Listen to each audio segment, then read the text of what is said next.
Isang totoong kwento ng lalaki na nagsasanay ng mga sled dog ang kailangan harapin ng mapanganib na paglalakbay kasama ang kanyang alagang aso upang maghatid ng mga gamot sa isang bayan ng Alaska. Ngayon ay balikan natin ang kwento ng pelikulang Todo mula sa taon ng 2019. Ang kwento ay nagsisimula sa isang sled rider na si Leonard. Siya ay nagsasanay ng mga aso na naninirahan sa Alaska. Sinubukan nitong hanapin ang pinakamagandang tuta at sanayin sila bilang mga sled dog upang magsilbi bilang mga courier sa nagyayelong lugar. At isang araw bumalik si Leonard sa kanyang asawa at nakita niya itong inaalagaan nito si Togo na nasa isang basket. Pinaalala sa kanyang ni Leonard na hindi nito gusto ang pagkakaroon ng aso sa kanilang silid at sinabi nito sa babae na ang asong si Togo ay mahina at masyadong malupit ang Alaska sa mahihinang aso, ngunit nais ni Constance na bigyan ang aso ng pagkakataon. Naniniwala si Leonard na ang isang ito ay hindi maaaring sanayin bilang isang sled dog at hindi rin ito kasing talino ng iba pang aso. At habang lumipas ang panahon, lumaki si Togo, ngunit tila hindi siya gusto ni Leonard at sinubukan ng kanyang asawa na baguhin ang pag-iisip nito, ngunit wala itong magawa. At isang araw ibinente ni Leonard ang aso, gayunpaman ibinalik ng bumili si Togo dahil hindi niya ito nagustuhan. Nagdulot si Togo ng labis na problema at dahil ayaw nitong nasa tabi siya ng lalaki, ikinulong ito ni Leonard sa isang hawla upang hindi makalabas ang aso. Kinuha ni Leonard ang mga sled dog upang sanayin sila at si Togo ay nagselos at hinukay nito ang lupa sa gilid at sa lalong madaling panahon lumitaw ito sa kabilang panig ng sahig at tumakbo si Togo upang hanapin si Leonard at ang mga aso. Hindi nagtagal na hanap sila ni Togo at ginalit nito ang ibang aso, pagkatapos ay nakita nito ang isang kawang ng mga oso at tumakbo patungo sa kanila. Sinubukan siyang pigilan ni Leonard, ngunit ito ay huli na at ginamit ng lalaki ang sled upang sundan si Togo, ngunit patungo ang aso sa isang ilog kung saan sinusundan nito ang mga oso. Sinubukan ni Leonard na palikuin ang kanyang mga aso, ngunit tumaob ang kanyang sled at tumilapon ito sa tubig.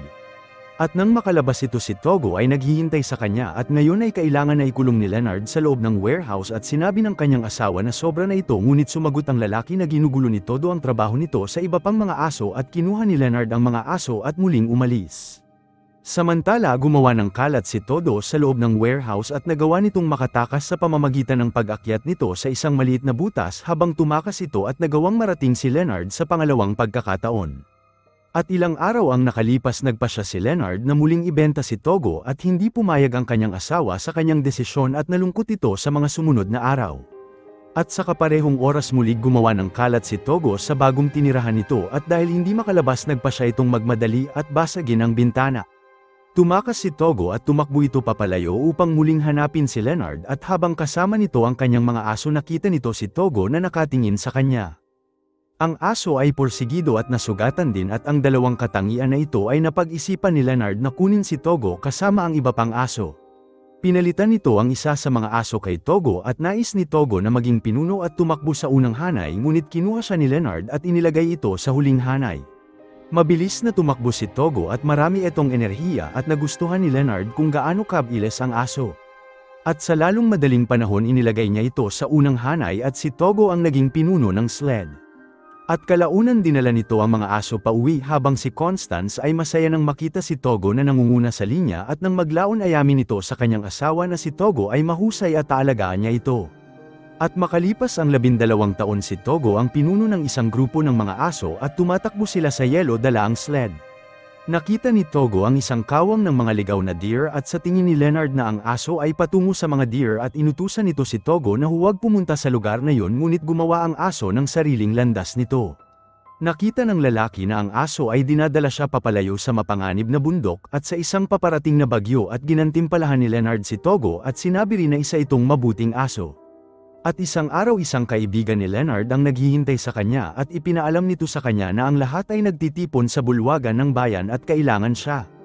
At inanunsyo ng mayor na nagkaroon ng isang sakit at kailangan nila ng mga gamot, gayunpaman hindi nila ito makukuha dahil paparating ang isang bagyo at hindi makakarating ang mga eroplano, kung kaya kailangan nila si Leonard at ang mga aso nito. At nang ihatid ang doktor sa ospital, nakita ni Leonard sa kanyang sarili na ang mga bata ay naghihirap dahil sa sakit. At sa gabi binisita siya ng mayor at pinag-usapan nila kung magagawa ni Leonard ang 600 milya na paglalakbay sa Fairbanks kung saan ito makukuha ang mga gamot, habang inihanda ni Leonard ang kanyang mga aso at nagpaalam ito sa kanyang asawa. Sa sumunod na araw pinuri ito ng mga taga-Nayon dahil magsisimula na ito sa kanyang mapanganib na misyon at sinimulan nito ang kanyang paglalakbay. Dinala nito ang mga sled dog sa mata ng bagyo at dinala niya ito sa itaas ng bundok at sa lalong madaling panahon nagkaroon sila ng isang problema at ang sled ay patungo sa isang bangin. Sinubukan ni Leonard na tumakbo sa kabilang direksyon ngunit ang kanyang katawan ay nakakabit sa sled at siya ay hinila pabalik. At sa kabutihang palad ang sled ay na-stuck panandalian bago pa ito tuluyang mahulog sa bangin. Inutusan ni Leonard si Togo na tumakbo sa itaas kaya ginawa ito ni Togo at pagkatapos ng ilang subok na gawa ni Togo na hilahin ng iba pang aso at binati ito ni Leonard ngunit nakita nito na nasugatan si Togo.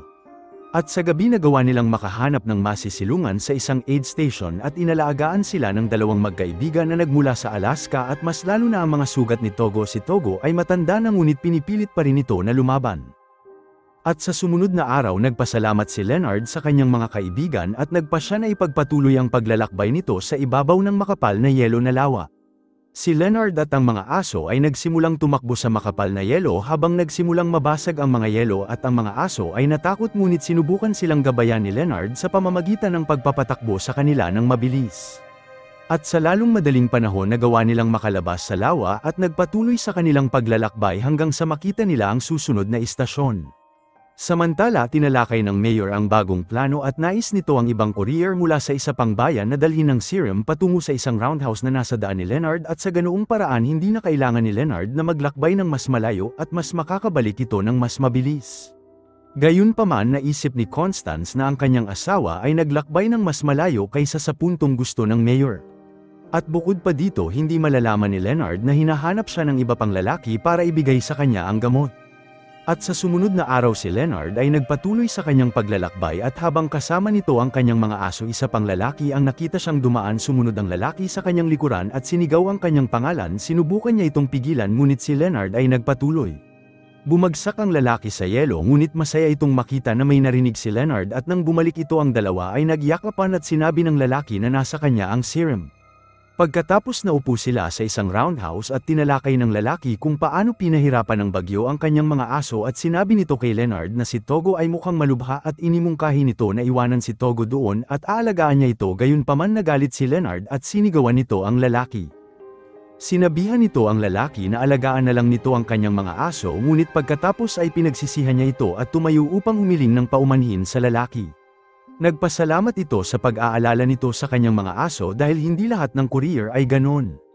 At sa wakas sinabi nito sa lalaki na kung mabibigo siya na dalhin ang serum pabalik sa nayon nito ay kanyang kasalanan lamang at binigay ng courier ang gamot kay Leonard. At sa umaga muling nagsimula si Leonard na bumalik sa nayon at kailangan itong tumawid sa makapal na lawa ng yelo at sa mga pagkakataon na ito mas lumala ang mga bagay dahil ang yelo ay nagsimulang mabasag. Gayunpaman hindi maabot ng mga aso ang kanilang buong bilis dahil ang kanilang mga paa ay nadudulas sa yelo. Ngunit sa kabila nito nagawa nilang kunin ang sled sa mga bitak at ilang sandali sila ay nasa panganib nang ang malaking parte ng yelo ay nabasag at halos nilunod sila ngunit natakasan nila ito sa huling sandali.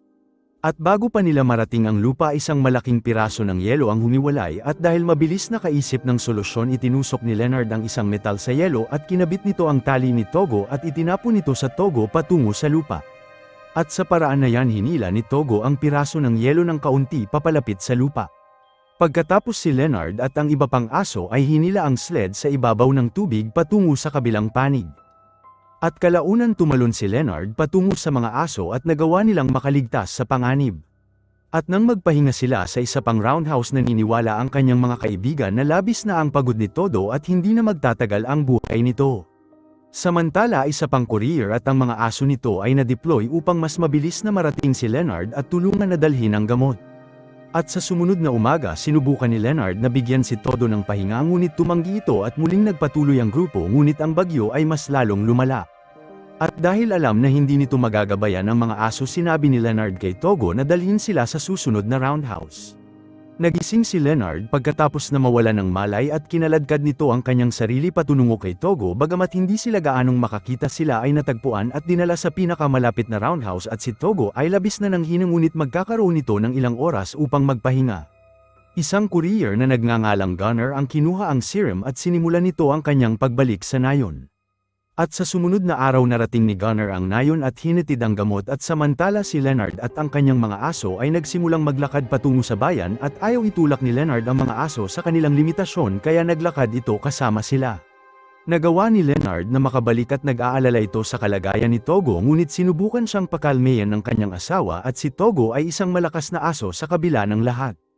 At sa sumunod na araw nagsimulang magtungo ang mga kapitbahay sa bahay ng mag-asawa at nagdala sila ng mga regalo para kay Leonard at Togo at siya ang tagapagligtas ng bayan na pumihil sa salot. At sa sumunod na umaga sinabi ni Leonard kay Togo na kailangan itong manatili sa bahay at umalis ito kasama ang iba pang aso na labis nagpabaliw kay Togo at sinubukan itong buksan ang pinto.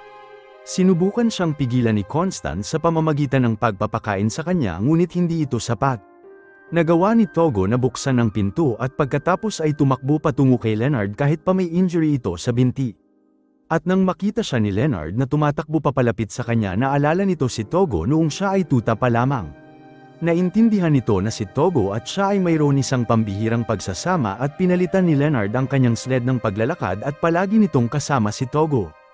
At habang naglalakad sila namuhay pa ng 2 taon si Togo at maraming tao ang nagtipon upang magkaroon ng isang tuta na nagmula sa kanyang linya. Pinahalagahan nila ang katapatan tapang at lakas ng mga asong tulad niya at kalaunan pumanaw si Togo ngunit si Leonard at ang kanyang asawa ay nagpatuloy na mahalin ang mga aso at sinanay nila ang mga ito upang maging pinakamahusay na mga riders. Salamat sa panunood. Kung nagustuhan mo ito huwag kakalimutan mag-like at subscribe para sa mga susunod pa nating movie recap.